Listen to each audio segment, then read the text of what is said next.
Hey guys, and welcome to Spark Conversations.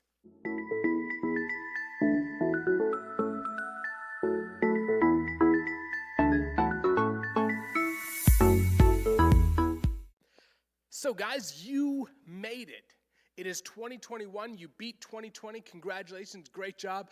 And here's the thing. We're excited to be spending this time with you. Now, we're going to kick this year off with a bit of a story. So I'm excited to share this with you. Let's dive in. Our story today starts off with a woman. Now, we learned fairly early on that this woman is a widow, which means that at some point in her history, she lost her husband. Where we meet this widow is in a funeral procession. And this procession isn't for her husband who she's lost. This procession is for her one and only son who recently died. Now, the history of this is, because this story happened years and years back, they didn't have the same embalming process that we have now. They weren't able to preserve the body the same way that we do now. And so funerals often happened the day of or the day after death. So in this moment, we see an incredibly broken woman.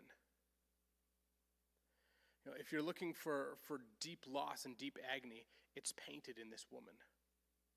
Now, what makes this even worse is that in this time in history, a woman in this situation did not have a lot of great options for making money after this. You see, she was at a place where she lost her husband and she lost her only son, and so it was just her. And women like this, they kind of had two major options. The first was she could beg for money from the people around her. She could sit there and beg for money so that she could have enough to buy food for each day.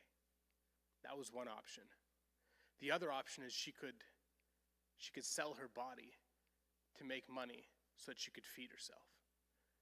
This woman had lost her husband, she lost her son, and she was staring down a dark future. Here we find a woman who's in the midst of just darkness and loss and pain. It is all painted in this one woman, this just incredible loss. Now, as this woman is walking out of the city in this procession, this funeral for her son, she sees another group. There's another group that has been walking towards the city and is coming into the city as they're exiting. And this whole group seems to be following one man. So this woman, she sees this man through tear-soaked eyes. She sees this man that everyone seems to be following. And she sees his eyes go over this funeral procession. And she can see his eyes look over the people who are mourning and look over the open casket until his eyes fall on her. And when their eyes connect, she sees this deep sadness and loss in this man's eyes. This man didn't know her son, but he feels deep pain at the loss of what's going on in this moment. As this woman looks at this man, he opens his mouth and he says words that just don't make sense. And it's not that these words were unintelligible. It's just in this situation, they didn't make sense. This man says to her, he says, "Don't cry." And she's sitting here in all of her grief, in all of her brokenness, all of her loss. Everything in her life seems to be falling apart around her. And here's this man that she doesn't even know saying, "Don't cry." She has every reason to be falling apart right now, but his words are, "Don't cry." And then this man says something else that is even more wild, even crazier. You see, he walks over to this open casket and he lays his hand on it. He sees the boy. And he says something that just absolutely doesn't make sense. He looks down at this boy and he says, "Young man, rise up." And at this, everybody in the crowd gasps. They start asking, who is this man? What is he saying? How could he say something like this to this dead boy? And then everything goes absolutely silent as this dead boy gasps takes in breath, sits up, and begins to speak. In complete shock, the boy is reunited with his mother. And the entire crowd around is baffled at first, and then they begin to praise God.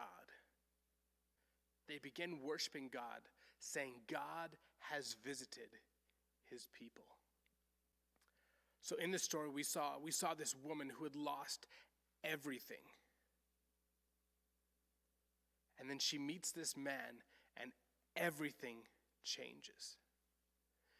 She was a woman that was stricken with grief and loss and just brokenness. And when she meets this man, everything is turned around. Who is this man, you may ask? Well, it's Jesus. Jesus was walking to this town, and he encounters this group of people as they're leaving this funeral procession, and he sees the loss in this moment, and he walks over and he says to this boy, rise up, and he does. What he gives back to this woman is hope and a future and life. Now, you may be asking yourself, Ryan, why are you telling us this story for New Year's? Like, what does this have to do with New Year's?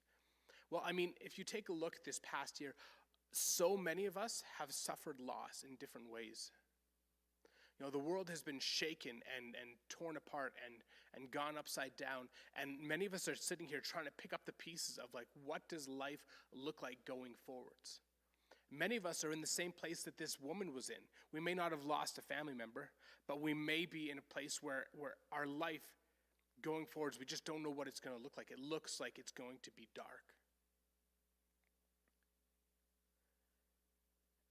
And what I want to bring out today, and what I want to really show you guys, is that when you encounter Jesus, he can change everything. So many people right now are mourning the loss of what they once knew. They don't know where to go from here. But I want to point out in this story that all it took was a word from Jesus. All it took was an encounter with this Jesus to absolutely change this woman's life. Hope was restored. New life was given. A future that was better suddenly became apparent. And while we're looking at our lives right now, things may not go back to where they were before. But when we encounter Jesus, he can give us something far better. He can give us new life where we thought there was death. He can give us hope.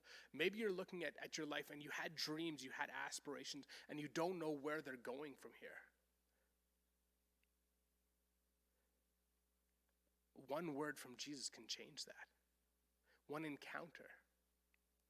And so I want to encourage you, as we're digging into this new year, people often try to put out New Year's resolutions and try to say, oh, I'm going to make things better by doing this. I'm going to make things better by doing that. What if all you need to do is encounter Jesus? What if that's what will make your life new, better, full of joy and hope in life? So I want to encourage you to take this time and pray. Talk to him. Say, Jesus, this is what life looks like for me right now. And I give it to you. And then trust that he will take what seems like a hopeless situation and can bring new life and new hope in that. So I just want to say that I hope this helps some of you guys in some way. I also want to say again, Happy New Year's. It is 2021. We're looking forward to better ahead. And hopefully we'll be seeing each other again in person. For now, if you have any questions, thoughts, comments, please let us know. Comments, message us, whatever it takes. We'd love to chat with you guys. Take care.